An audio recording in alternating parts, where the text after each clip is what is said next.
ನನಗೆ ಎಲ್ಲೋ ಒಂದು ಕಡೆ ಅತ್ಯಂತ ಸಂತೋಷ ಅನ್ನಿಸ್ತದೆ ಇವತ್ತು. ಕಾರಣ ಏನಂದರೆ, ಈ ಹಳೆ ಆಸ್ಪತ್ರೆ ಇದನ್ನ ಯಾರೂ ನೋಡ್ತಿರಲಿಲ್ಲ. ನಾನು ಮಂತ್ರಿ ಆದಂಥ ಸಂದರ್ಭದಲ್ಲಿ ಇದೊಂದು ಯೋಜನೆ ಮಾಡಿ ಇದಕ್ಕೆಲ್ಲರೂ ಒಂದು ಆಸ್ಪತ್ರೆಯನ್ನು ಪ್ರಾರಂಭ ಮಾಡಬೇಕು ಅಂತೇಳಿ ಮಾಡುವಂಥ ಸಂದರ್ಭದಲ್ಲಿ ಅರ್ಬನ್ ಪ್ರೈಮರಿ ಹೆಲ್ತ್ ಸೆಂಟರ್ ಅಂತೇಳಿ ಒಂದು ನಾಮನ್ಕ್ಲೇಚರ್ ಅಡಿನಲ್ಲಿ ಈ ಆಸ್ಪತ್ರೆ ಪ್ರಾರಂಭ ಮಾಡಿದ್ದಾದ್ಮೇಲೆ ಇಲ್ಲಿ ಸ್ವಲ್ಪ ಚಟುವಟಿಕೆಗಳು ನಡೀತಾ ಇದೆ. ಅದ್ರ ಜೊತೆಗೆ ಆಯುಷ್ ಹಾಸ್ಪಿಟ್ಲನ್ನು ಕೂಡ ಇಲ್ಲೇ ಬಂದಿದೆ. ಸೊ ಹಾಗಾಗಿ ಇಲ್ಲಿಂದ ನಡ್ಕೊಂಡು ಬರೋದು, ಆ ಮೂಲೆಗೆ ಹೋಗೋದು ಕಷ್ಟ ಆಗ್ತದೆ, ಪ್ರಶ್ನೆ ಉದ್ಭವಿಸಲ್ಲ. ಅದಕ್ಕೆ ಈಗ ಶಾಶ್ವತವಾದಂಥ ನೆಲೆ ಬೇಕು, ಕಟ್ಟಡ ಬೇಕು ಅಂತ ಹೇಳಿ ಈಗ ಸುಮಾರು 1 ಕೋಟಿ ರೂಪಾಯಿನ ಅಂದಾಜು ವೆಚ್ಚದಲ್ಲಿ ಕಟ್ಟಡ ಮಂಜೂರಾತಿಯಾಗಿ ಇವತ್ತು ಭೂಮಿ ಪೂಜೆ ಮಾಡಿ ಪ್ರಾರಂಭ ಮಾಡ್ತಾ ಇದ್ದೀವಿ. ಬಹುಶಃ ಇನ್ನೊಂದು 9 ತಿಂಗಳು ಅಂತ ಹೇಳಿ ಎಕ್ಸಿಕ್ಯೂಟಿವ್ ಇಂಜಿನಿಯರ್ ಹೇಳ್ತಾರೆ. 9 ತಿಂಗಳು ಅಥವಾ 10 ತಿಂಗಳೊಳಗಾಗಿ ಆ ಕಟ್ಟಡ ಮುಗಿಬೇಕು. ಕಟ್ಟಡ ಮುಗಿಯೋಕ್ಕೆ ಮುಂಚೆ ಒಂದು ನಮ್ಮಲ್ಲಿ ಜಿಜ್ಞಾಸೆ ಇತ್ತು.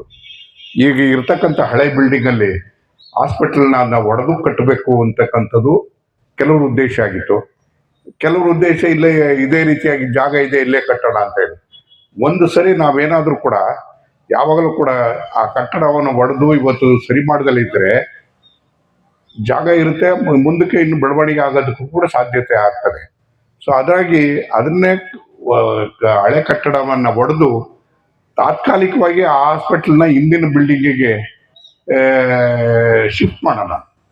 ಅದಕ್ಕೆ ಕಾರಣ ಅಂತ ಹೇಳಿದ್ರೆ, ಅದಕ್ಕೆ ಈಗ ಕಮಿಷನರು ಇದ್ದೀರಿ, ಅಧ್ಯಕ್ಷರು ಇದ್ದೀರಿ, ನೀವು ಮೇಲ್ಗಡೆ ಒಂದು 2 ರೂಮು ಅಥವಾ 3 ರೂಮು ಹಾಕಿ ಮುನ್ಸಿಪಾಲ್ಟಿಯಿಂದಲೇ ನಾವು ಮಾಡ್ಕೊಡೋಣ. ಆವಾಗ ಏನಾಗುತ್ತೆ, ಹಾಸ್ಪಿಟಲ್ನ ಅಲ್ಲಿಗೆ ಶಿಫ್ಟ್ ಮಾಡೋದಕ್ಕೆ ಅನುಕೂಲ ಆಗ್ತದೆ. 8 ತಿಂಗಳಾದಮೇಲೆ ಇಲ್ಲಿಗೆ ಹೊಸ ಕಟ್ಟಡಕ್ಕೆ ಬರೋದಕ್ಕೆ ಸಾಧ್ಯತೆ ಆಗ್ತದೆ. ಯಾವುದೇ ರೀತಿಯಲ್ಲೂ ಕೂಡ ವಿಳಂಬ ಆಗದೆ ಇರ್ತಕ್ಕಂಥ ರೀತಿಯಲ್ಲಿ ಕಟ್ಟಡದ ಕೆಲಸ ವೇಗವಾಗಿ ನಡಿಬೇಕು. ಇವತ್ತು ಪಾಳು ಬಿದ್ದಂಥ ಒಂದು ಜಾಗದಲ್ಲಿ ಒಂದು ಹೊಸ ಆಸ್ಪತ್ರೆಯನ್ನು ತಂದು 10 ವರ್ಷ ಆಯಿತು. 10 ವರ್ಷ ಆದಮೇಲೆ ಶಾಶ್ವತವಾದಂಥ ಕಟ್ಟಡ ಇವತ್ತು ಪ್ರಾರಂಭ ಆಗ್ತದೆ. ಇದು ನನಗೆ ಭಾಳ ಸಂತೋಷ ತರ್ತಕ್ಕಂಥದ್ದು. ಬಹುಶಃ ಇವತ್ತು ಆರೋಗ್ಯ ಇಲಾಖೆಯಲ್ಲಿ ಅಧಿಕಾರಿಗಳು, ಡಾಕ್ಟರ್ಸ್ಗಳು ಇವರೆಲ್ಲರೂ ಕೂಡ ತಪ್ಪು ನೆಪ್ಪುಗಳಿದ್ದಾವೆ, ಇಲ್ಲ ಅಂತ ನಾನು ಹೇಳೋದಿಲ್ಲ. ಟೀಕೆಗಳು ಇದ್ದಾವೆ, ಇಲ್ಲ ಅಂತ ಹೇಳೋದಿಲ್ಲ. ಆದರೂ ಕೂಡ ಎಲ್ಲೋ ಒಂದು ಕಡೆಗೆ ಸಿರಾದಲ್ಲಿ ವೈದ್ಯಕೀಯ ಸಲಹೆ, ವೈದ್ಯಕೀಯ ಸೌಕರ್ಯ ಸಿರಾದಲ್ಲಿ ಚೆನ್ನಾಗಿದೆ ಅಂತಕ್ಕಂಥ ಒಂದು ಹೆಸರು ಬಂದಿದೆ. ತುಮಕೂರು ನಂತರ ಬಹುಶಃ 2ನೇ ಜಾಗದಲ್ಲಿ ಇರ್ತಕ್ಕಂಥದ್ದು ಅಂತಂದರೆ ಇವತ್ತು ಸಿರಾನೆ. ಕಾರಣ ಅಂತಂದರೆ, ಇಲ್ಲಿ ಬರ್ತಾ ಇರ್ತಕ್ಕಂಥ ಔಟ್ ಪೇಷಂಟ್ಗಳನ್ನ ಲೆಕ್ಕ ಹಾಕಿದಾಗ ತಾಯಿ ಮಕ್ಕಳ ಆಸ್ಪತ್ರೆ, ಜನರಲ್ ಹಾಸ್ಪಿಟ್ಲು ಇಲ್ಲಿ ಬರ್ತಕ್ಕಂಥದ್ದು ನೋಡ್ಕೊಂಡ್ರೆ ಬಹುಶಃ ಒಂದು 2,000 ಜನ ಬರ್ಬೋದು.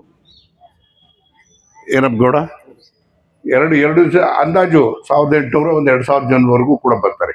ಇಷ್ಟು ದೊಡ್ಡ ಪ್ರಮಾಣದಲ್ಲಿ ಔಟ್ ಪೇಷಂಟ್ಗಳು ತುಮಕೂರಿನಲ್ಲೂ ಕಷ್ಟ.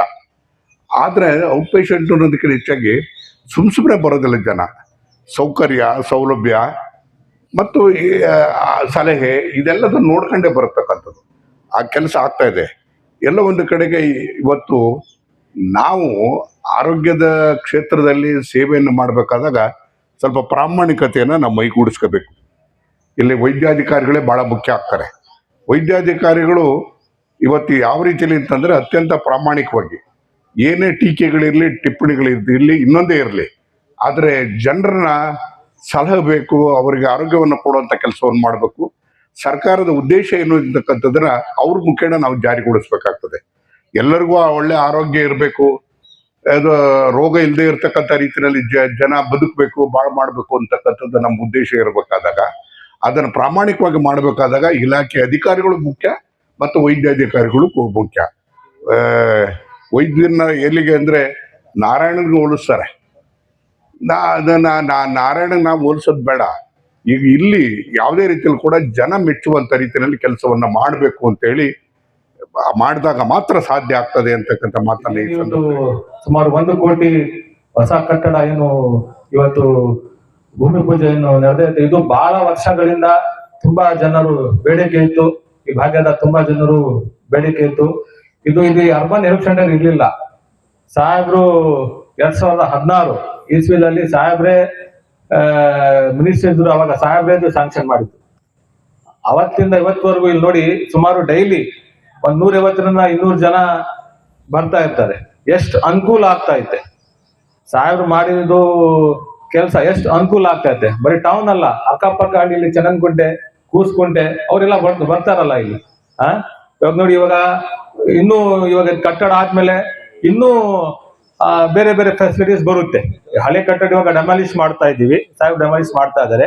ಸ್ವಲ್ಪ ಡೆಮಾಲಿಷ್ ಆದ್ಮೇಲೆ ನೀವು ಸ್ವಲ್ಪ ಅಡ್ಜಸ್ಟ್ ಮಾಡ್ಕೋಬೇಕು. ಇವಾಗ ಹಿಂದ್ಗಡೆ ಯೂನಿಯನ್ ಏನೈತೆ ಅಲ್ಲಿ ಶಿಫ್ಟ್ ಮಾಡ್ತಾ ಇದ್ದಾರೆ ಸಾಹೇಬ್. ಒಂದು 6-7 ತಿಂಗಳು ಒಳಗಡೆ ಅದು ಎಲ್ಲ ಕ್ಲಿಯರ್ ಆಗುತ್ತೆ, ಹೊಸ ಕಟ್ಟಡ ಕಟ್ತಾರೆ. ಅದಕ್ಕಿಂತ ಇವಾಗ ಇಲ್ಲಿ ನೋಡ್ತಾ ಇದ್ದಾರೆ, ಹಿಂದ್ಗಡೆ ನೋಡ್ತಾರೆ. ಸ್ವಲ್ಪ ತೊಂದರೆ ಆಗಬಹುದು, ಸ್ವಲ್ಪ ನೀವು ಅಡ್ಜಸ್ಟ್ ಮಾಡ್ಕೋಬೇಕು. ಸಾರ್ವಜನಿಕರ ಮನವಿ ಮಾಡ್ತಾ ಇದು ಸಾಹೇಬ್ರು ತುಂಬಾ ಇದ್ ಮಾಡಿ ಕಷ್ಟಪಟ್ಟಿದ್ದು ತಂದಿದ್ದಾರೆ, ಅವ್ರಿಗೂ ನಾನು ಅಭಿನಂದಿಸ್ತೀನಿ. ಆಮೇಲೆ ಇನ್ನೊಂದು, ಈ ಬಿಸಿಲುಗಾಲ ಸಿರಾ ಟೌನ್ ನಲ್ಲಿ ಎಷ್ಟು ಬಿಸಿಲು, 35-36 ಡಿಗ್ರಿ ಬಿಸಿಲು ಐತೆ. ಇಷ್ಟು ಬಿಸಿಲು ಇದ್ರು ನಮ್ಗೆ ಏನು ಅಷ್ಟು ನೀರಿಂದ ಏನು ಸಮಸ್ಯೆ ಇಲ್ಲ ಇಲ್ಲಿ. ಯಾಕಂದ್ರೆ ಇದೇ ಒಂದು 15 ವರ್ಷ 20 ವರ್ಷ ಹಿಂದೆ ಒಂದ್ ತಿಂಗಳಿಗೆ ನಾವು ಅಪ್ಪಾಜಿ ಕಾಲದಲ್ಲಿ ಒಂದ್ ತಿಂಗಳಿಗೆ ಒಂದ್ಸತಿ ನೀರ್ ಬಿಡ್ತಾ ಇದ್ರು. ನೋಡಿ, ಈ ವರ್ಷ ಆಗ್ಲಿ ಹಿಂದಿನ ವರ್ಷ ಆಗ್ಲಿ ಮಳೆ ಬಂದಿಲ್ಲ. ಇಲ್ಲಿ ಬಂದೈತಾ ಮಳೆ? ಇಲ್ಲಿ ನೀವೇ ಹೇಳಿ, ಮಳೆ ಬಂದಿಲ್ಲ. ಆದ್ರೂನು ಹೇಮಾವತಿಯಿಂದ ನೀರ್ ಬಂದೈತೆ. ಮಳೆ ಬರ್ತಾ ಇರಲಿಲ್ಲ ಅಂದ್ರೆ ಏನ್ ಆಗ್ತಾ ಇತ್ತು? ಸ್ವಲ್ಪ ನಾವು ಯೋಚನೆ ಮಾಡ್ಬೇಕು. ನಾನು ನಗರಸಭೆ ಅಧ್ಯಕ್ಷರಾಗಿ ನಾನು ಇದು ಮಾತಾಡ್ತಾ ಇಲ್ಲ, ಸಾಹೇಬ್ರು ಅಭಿಮಾನಿ ಆಗಿ ನಾನು ಮಾತಾಡ್ತಾ ಇಲ್ಲ, ಸಾಮಾನ್ಯ ಮನುಷ್ಯ ಆಗಿ ನಾನು ಮಾತಾಡ್ತಾ ಇರೋದು. ಇಲ್ಲಿ ನೀರ್ ಬರ್ತಾ ಇರ್ಲಿಲ್ಲ ಅಂದ್ರೆ ನಿಮ್ ಪರಿಸ್ಥಿತಿ ಏನ್ ಆಗ್ತಾ ಇತ್ತು? ಸ್ವಲ್ಪ ಯೋಚನೆ ಮಾಡ್ಬೇಕು. ನೀವೆಲ್ಲ ಪುಣ್ಯ ಮಾಡಿದೀವಿ, ಇಂಥ ನಾಯಕರು ನಮ್ಗೆ ಸಿಕ್ಕಿದ್ದಾರೆ. ಇನ್ನು ಮುಂದೆ 24x7 ಡೈಲಿ 24 ಗಂಟೆನೂ ನೀರು ಬರುತ್ತೆ. ಅದನ್ನು ಒಂದು 3-4 ತಿಂಗಳಲ್ಲಿ ಕೆಲಸ ಸ್ಟಾರ್ಟ್ ಆಗುತ್ತೆ. ಆಲ್ರೆಡಿ ನಾವು ನಲ್ಲಿ ಹಾಕಿದ್ದೀವಿ. ಸ್ವಲ್ಪ ತೊಂದರೆ ಆಗುತ್ತೆ, ಯಾಕಂದ್ರೆ ಪೈಪ್ ಲೈನ್ ಕೆಲಸ ನೋಡುವಾಗ ರೋಡ್ ಡಿಸ್ಟರ್ಬ್ ಆಗೋದು, ಅದೆಲ್ಲ ಸ್ವಲ್ಪ ತೊಂದರೆ ಆಗುತ್ತೆ. ಸ್ವಲ್ಪ ಸಾರ್ವಜನಿಕರು ಸ್ವಲ್ಪ ಅಡ್ಜಸ್ಟ್ ಮಾಡ್ಕೋಬೇಕು ಅಂತ ಹೇಳ್ತಾ, ನಾನು ಇನ್ನು ಆರೋಗ್ಯ ಕೊಳ್ಳಿ, ಇನ್ನು ಮುಂದಿನ ದಿನಗಳಲ್ಲಿ ಅವ್ರಿಗೆ ಇನ್ನೂ ಶಕ್ತಿ ಬರ್ಲಿ ಅಂತ ಹೇಳ್ತಾ ನಾನು ಮಾತು ಮುಗಿಸ್ತೀನಿ. ಜೈ ಹಿಂದ್, ಜೈ ಕರ್ನಾಟಕ. ದಿನ UPHC ಅಪ್ಗ್ರೇಡೇಷನ್ ಅವಧೇತ್ Sira taluk urban PHC upgradation ಆಗ್ತಾ ಇದೆ. ಈಗ ಸಾಹೇಬ್ರದು ಮಹಾದಾಸ ಇದ್ದಿದ್ದು CHC ಮಾಡಿಸ್ಬೇಕು ಅಂತ ಹೇಳಿ, ಅದು CHC ಸಾಧ್ಯವಾಗಿಲ್ಲ. ಅರ್ಬನ್ PHCನೇ ನಾವು ಹೊಸ ಬಿಲ್ಡಿಂಗ್ ನ ಮಾಡ್ಲಿಕ್ಕೆ ನಾವು ಪ್ರಪೋಸ್ ಮಾಡಿದ್ದು, ಅದಾಯ್ತು, ಈಗ ಬಂದಿದೆ. ಇದೇ ಶಂಕುಸ್ಥಾಪನೆ ನೆರವೇರ್ತಾ ಇದೆ. ಈಗ ಅರ್ಬನ್ ಲೋಕಲ್ ಬಾಡೀಸ್ ಇಂದನೂ ನಮ್ಗೆ ಎಲ್ಲ ಸಹಕಾರ ದೊರೀತಾ ಇದೆ. ಸೊ ಹಂಗಾಗಿ ಈ ಹಾಸ್ಪಿಟ್ಲು, ಪ್ರೈಮರಿ ಹಾಸ್ಪಿಟ್ಲ್ ಏನಿದೆ, ಪ್ರೈಮರಿ ಹೆಲ್ತ್ ಸೆಂಟರ್ ಅರ್ಬನೈಸೇಷನ್ಗೆ ತುಂಬಾ ಒಳ್ಳೇದಾಗುತ್ತೆ. ವಯಸ್ಸಾದವ್ರಿಗೆ ಮತ್ತೆ ಹತ್ರ ಆಸ್ಪತ್ರೆಗೆ ಇಲ್ಲಿಂದ ರೆಫರ್ ಮಾಡ್ಲಿಕ್ಕೆ ಎಲ್ಲ ಅನುಕೂಲ ಆಗುತ್ತೆ. ಈಗ ಮುಂದಿನ ದಿನಗಳಲ್ಲಿ ಇದು ಬಿಲ್ಡಿಂಗ್ ದೊಡ್ಡದಾಗತಕ್ಕ ಎಲ್ಲರಿಗೂ ಸರ್ವಿಸಸ್ ತುಂಬಾ ಚೆನ್ನಾಗಿ ಸಿಗುತ್ತೆ ಅರ್ಬನ್ ಲೋಕಲ್ ಬಾಡೀಸ್ಗೆ. ಈಗ ಪ್ರೈಮರಿ ಹೆಲ್ತ್ ಸೆಂಟರ್ಗೆ ಏನ್ ಬರುತ್ತೆ ಅದಕ್ಕಿಂತ ಜಾಸ್ತಿ ಅನುದಾನ UPHCಗೆ ಬರ್ತದೆ. ಸೊ ಹಂಗಾಗಿ ಇದನ್ನ ಎಲ್ಲರೂ ಸಾರ್ವಜನಿಕರು ಇದನ್ನ ಮುಂದಿನ ದಿನಗಳಲ್ಲಿ ಉಪಯೋಗಿಸ್ಬೇಕು, ಈಗಲೂ ಉಪಯೋಗಿಸ್ಬೇಕು ಅಂತ ಹೇಳಿ ಏನೇನೋ ಮಾಡಿದೆ. ಬೆಳಗ್ಗೆ ರಾತ್ರಿ ಎಲ್ಲ ವಾಕ್ ಮಾಡಿದೆ, ಬೆಳಗ್ಗೆ ರಾತ್ರಿ ಎಲ್ಲ ಮೆಡಿಸನ್ ತಗೊಂಡೆ, ಆದ್ರೂ ನನ್ನ ದೇಹದಲ್ಲಿರೋ ಸಕ್ಕರೆ ಹತೋಟಿಗೆ ಬರ್ತಿಲ್ಲ ಅಂದ್ರೆ ಯಾಕ್ರಿ ಯೋಚನೆ ಮಾಡ್ತೀರಾ? ಚೀನಿ ಶುಗರ್ ಆಮ್ಲನ 3 ತಿಂಗಳು ನಿರಂತರವಾಗಿ ತಗೊಳ್ಳಿ, ನಿಮ್ಮ ದೇಹದಲ್ಲಿರೋ ಸಕ್ಕರೆ ಖಂಡಿತವಾಗ್ಲೂ ಹತೋಟಿಗೆ ಬರುತ್ತೆ. ಆಮೇಲೆ ನಾನೇ ಬಂದು ನಿಮ್ಮನ್ನ ಭೇಟಿ ಮಾಡ್ತೀನಿ. ಎಷ್ಟೇ ದುಡ್ಡಿದ್ರೂ ಆಯುಷ್ನ ಕೊಂಡ್ಕೊಳ್ಳೋಕ್ಕೆ ಸಾಧ್ಯನೇ ಇಲ್ಲ. ಆರೋಗ್ಯ ಸರಿ ಇದ್ರೆ ಆಯುಷ್ ಗಟ್ಟಿಯಾಗಿರುತ್ತೆ. ಆರೋಗ್ಯ ಸರಿ ಇರಬೇಕು ಅಂತಂದ್ರೆ ನಿಮ್ಮ ಅಡಿಗೆಯಲ್ಲಿ ಪ್ರತಿದಿನ ಜೀನಿ ಗಾಣದ ಎಣ್ಣೆ ಬಳಸಿ. ಜೀನಿ ಗಾಣದ ಕಡಲೆಕಾಯಿ ಎಣ್ಣೆ, ಕೊಬ್ಬರಿ ಎಣ್ಣೆ ಎಲ್ಲಾ ಮೆಡಿಕಲ್ ಶಾಪ್, ದಿನಸಿ ಅಂಗಡಿ ಹಾಗೂ ಸೂಪರ್ ಮಾರ್ಕೆಟ್ಗಳಲ್ಲಿ ಲಭ್ಯ.